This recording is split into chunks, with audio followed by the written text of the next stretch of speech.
Fortnite or PUBG, and I played PUBG for quite a while. I enjoyed that. Fortnite I don't like as much. I just don't like the building aspect to it. Lame.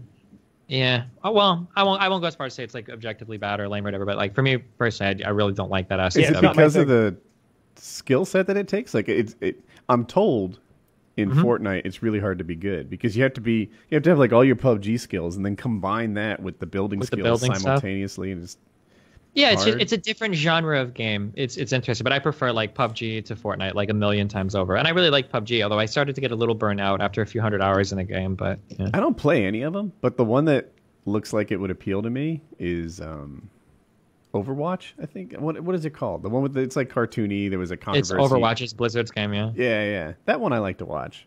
There's a lot of highlights of it on Reddit that look like a good time. Sure. Yeah, I play a ton of PUBG, and I play Total War with Taylor a good bit, and Civilization 5 still. I can't resist that game. I go back to that every now and then and get completely wrapped up and absorbed in it. I hated Civilization so much. I'm not sure I've played games since. Damn, it was that bad. It's like the last guy you date, and then you become a lesbian. Yeah. It's not. There were times when I actually liked that game, but I stopped liking it. And I think what actually happened is I had ran a Minecraft server for a while, and you just spend literally like 14 to 20 hours a day doing something about the game, and after a while you put the mouse down, you're done. I've got 1,200 hours of PUBG now. I just checked. That's so high. Wait, you got how many hours? 1,200. Oh, okay. I've got about 700. So yeah, I have fun with that game. It just got a little bit too boring after a while. I mean, I enjoyed it a lot, but after some time, like, yeah. I probably when I play solo, I'll usually play like 6 games or something like that. But when we play squads, it's really fun just to play with friends. So we'll play squads for like 8 hours at a time. Sure.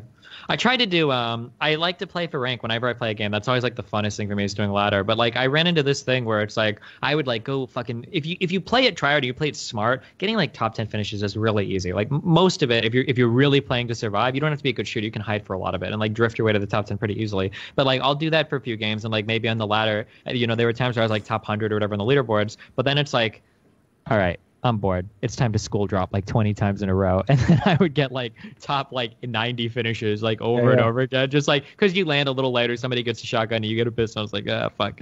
Like, yeah. Yeah. Inevitably with games, like I'll get sucked into a game and I'll end up making contact with like whoever's the best at it on YouTube and becoming friends with them. So that's always been cool. Like Filthy Robot is a guy who he's objectively the best Civilization 5 player and multiplayer in the world. They play a modded version of the game that's specifically tuned for multiplayer play because regular Civ 5 just is not. And we've had him on this show multiple times, probably 4 or 5 or 6 times. And I've played with him a bunch of times. And the same thing, I've reached out to the people who play Total War and stuff like that. So I get really wrapped up in these games and get just completely obsessed. And I was like that with Company of Heroes too. Let me see how many hours I've gotten that silly game. Like I haven't played in forever, but there was a time when I was really good.